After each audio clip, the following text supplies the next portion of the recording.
Welcome to Castle Oldskull Gaming, where we celebrate the best of old-school role-playing games, ready for your reading pleasure and for your use in your current Dungeons & Dragons campaign. Dragon Magazine was arguably the best magazine of the 1980s, alongside other hard-hitting classics like Heavy Metal, Mad, Epic Illustrated, and Electronic Fun. Over the last 45 years, I've read every Dragon issue several times, so today I'd like to share my own top 10 list of the very finest, the best of the best, the greatest Dragon articles that will improve your Dungeons & Dragons game today, regardless of which edition you're playing. But let's be honest, original, Advanced Dungeons & Dragons, and Moldvay era Basic Expert are the best three D&D editions of all time. If you disagree now, that's okay, because you'll realize that I'm absolutely 100% right later in life. Number 10, The Witch, by Bill Mulhausen, issue number 114, October 1986. Gary Gygax was kicked out of TSR by some corporate pine cones by the end of 1985. From that moment forward, with echoing glimpses of former greatness, Dragon Magazine slowly turned into a steaming pile of crap. The last gasp, fantastic issue before the era of political correctness, in my opinion, was the Halloween issue released in 1986. Great articles in this issue, number 114, include Grave Encounters, The Ecology of the Remoras, and The Role of Computers. But the best article by far is The Witch, updating an iconic class from earlier issues. With the uncensored Witch, you get secret orders, poisons, narcotics, drugs, love potions, control dolls, and dozens of new spells with names like Charm Man, Seduction, Temporary Resurrection, and my personal favorite spell, Death. That's right, not death spell, just death. Kill them all and let the gods and goddesses sort them out. Number 9, The Anti-Paladin, by George Laking and Tim Mesford, issue number 39, July 1980. Gary Gygax never liked anti-paladins, but, in my opinion, they embody the pure bastard villainy that all good players love to hate. They fit right in with assassins, slave lords, evil monks, and evil high priests. If you want a playable version for player characters, check out my Castle Oldskull books, where I fully fleshed out the anti-paladin class as the Chaos Knight, including historical lore, H.P. Lovecraft themes, and the Pagana Knights of Saigoth. This original version includes raw versions of all the needed elements, including poison, demon and devil luring, undead control, evil war horses, treachery, and evil castle strongholds. I only rank this one at number 9 because it is rather edgelord, but the concept is so core to classic swords and sorcery that you can conjure up your own archvillain in no time. This is a great one that you want to check out. Number 8, The Whole Half Ogre, by Roger Moore, issue number 73, May 1983. In an earlier issue, Gary introduced half-ogres as player characters. They have low ability scores, immense strength, and high constitution.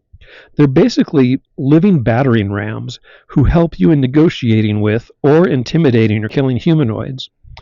Unfortunately, Gary fell out of love with half-orcs and half-ogres around 1979, which means they never made it into the Dungeon Master's Guide. But Roger Moore took Gary's original half-ogre article and filled in all of the needed details for play, including character age, classes, height, weight, intimidation, and the nice ability to wield bastard swords in one hand while gaining the two-handed damage. These are highly entertaining characters, and, just like anti-paladins, they fit the fairy tale lore of the game with creatures, for example, such as Bluebeard, or the Green Fisherman, or the Ogre Man who tries to eat Tom Thumb in the Tales of Perrault. You can check out my book, Oldskull Half-Ogres, for even more lore, history, and armor options. So those are my 3 iconic anti-hero articles in positions number 10, 9, and 8. Moving forward, we move on to those Dragon articles that improve every old school Dungeons & Dragons campaign through rules expansions, quality, and gameplay. Article number 7, Wounds and Weeds, by Kevin J. Anderson, issue number 82, February 1984. Everyone should own this issue because it is filled with great articles including the ecology of the Peryton, rings that do weird things, and spells between the covers. But the most useful article is Wounds and Weeds. This article is all about healing herbs, which may sound boring, but it gives the Dungeon Master the ability to keep low-level adventuring parties alive without resorting to endless potions of healing. Every plant has different benefits and drawbacks, and you'll find deep research on henbane, sphagnum moss, woundwort, and more. Trust me, this article will improve your campaign no matter what. It also makes the druids, rangers, and herbalists in your group more powerful in a non-magical way.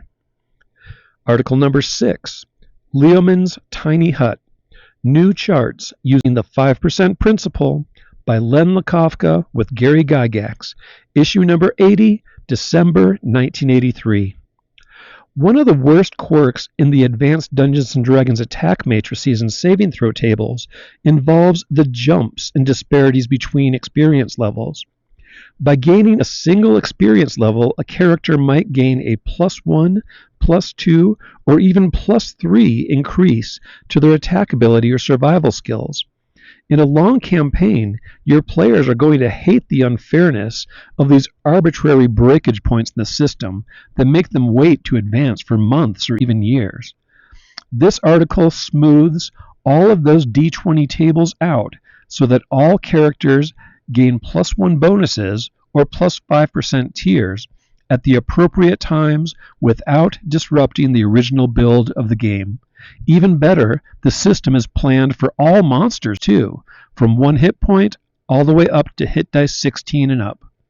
There's even a bonus subsystem that improves the monster experience value tables from the Dungeon Master's Guide, with many more examples of special abilities and exceptional abilities and fair XP values for all levels of monsters.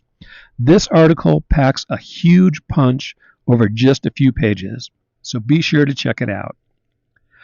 Number 5, From the Sorcerer's Scroll, Making Monsters Meaningful, by Gary Gygax, issue number 42, October 1980. This article is a tragedy because it really should have been in the Dungeon Master's Guide.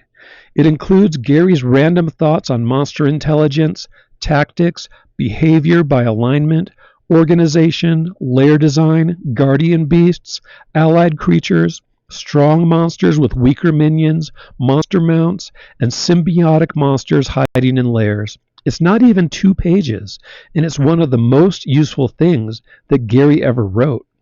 Sadly, very few people know about it, but I made this article the core of my own Castle Oldskull lair design methodology. This is one of the best old school Dungeon Master articles of all time. Number 4, Magic Items for Everyman, by Philip Myers, issue number 45, January 1981. One of the most frustrating pieces of design that Gary left out of Advanced Dungeons & Dragons involves the power tiers of magic items. We all know potions of healing are for level 1 and artifacts are for epic campaigns, but everything in between those extremes is lost in the middle. And it doesn't help that all of the XP and gold piece values are not always scaled to indicate actual item power level. Gary partially solved this problem in the Dungeon Master's Guide on page 175 under the title Party Magic Items. There, we learn that a sword +1 is a tier 1 item, a cloak of Elvenkind is tier 2, gauntlets of ogre power are tier 3, a horn of Valhalla is tier 4, and so forth. But this system was very partial and was never fully fleshed out. That is, until Dragon issue number 45. There, Philip Myers provides tier levels for hundreds of classic items, with power tiers up to 5, and NPC guidelines for all experience levels.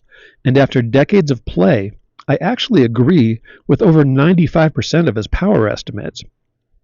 By reverse engineering these tables, you can also get an idea for when a magic item is going to potentially derail your campaign. You don't need to hold that earned magic item back from your players, but using this article, you will know when an item is going to be a problem that you need to start planning around. Number 3, Good Hits and Bad Misses by Carl Parlagreco, issue number 39, July 1980. Yes, this is the exact same issue with the Anti-Paladin. For some reason, old school players love critical hit tables. They seem to forget that those natural 20s apply to the monster attacks too. But whenever I buy an old collection of games, the odds that I'm going to find photocopies or copies of this article are actually pretty high. This article has all those great critical hits, including severed limbs, decapitations, crushing, throat slicing, and broken bones. There are also critical fumbles, such as stumbles, falls, and accidentally backstabbing your buddy. Now, I actually don't recommend playing with this article more than once unless everyone agrees to it. As Mel Brooks used to say, tragedy is when I cut my finger. Comedy is when you fall into a sewer and die. Your players will love this one until the very moment when a player character dies. Then suddenly it's not so funny. But I do know why this article is so loved. It's because it makes combat wildly cinematic. It instantly makes your game table come alive with cheers, arguments, and outright moments of terror.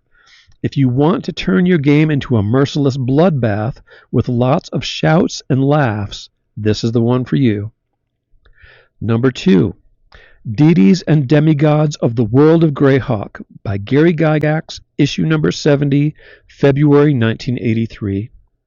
There are many great issues of Dragon that include classic Greyhawk lore, but in this issue you get Bakub, the greatest god of magic, and also his unique Disc of Concordant Opposition.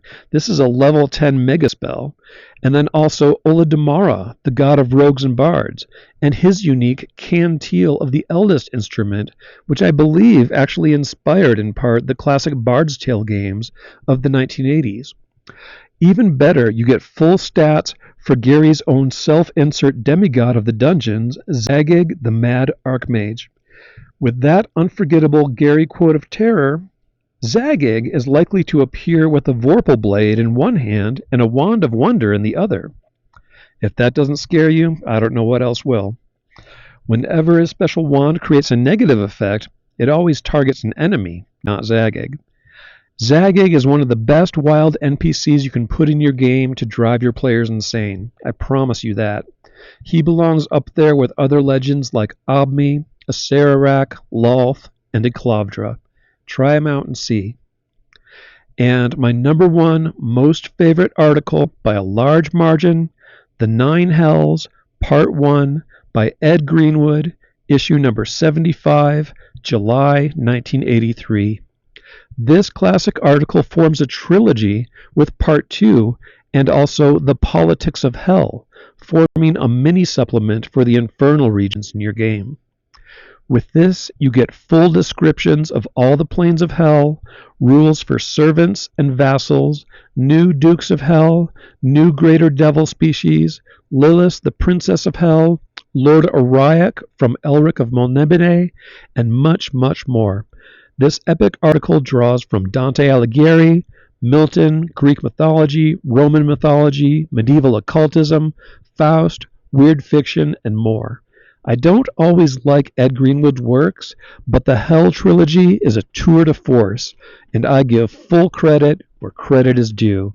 That one is always going to be my number 1. So if you're keeping track, these are the 9 hellish epic issues of Dragon Magazine that you will want in your collection to infuse your D&D campaign with a maximum of old school metal and with a minimum of wasted time. Again, those issues are number 39, 42, 45, 70, 73, 75, 80, 82, and 114. But really, you can't go wrong with any Dragon issues up to 114. That's the golden age, in my opinion. Thank you for watching.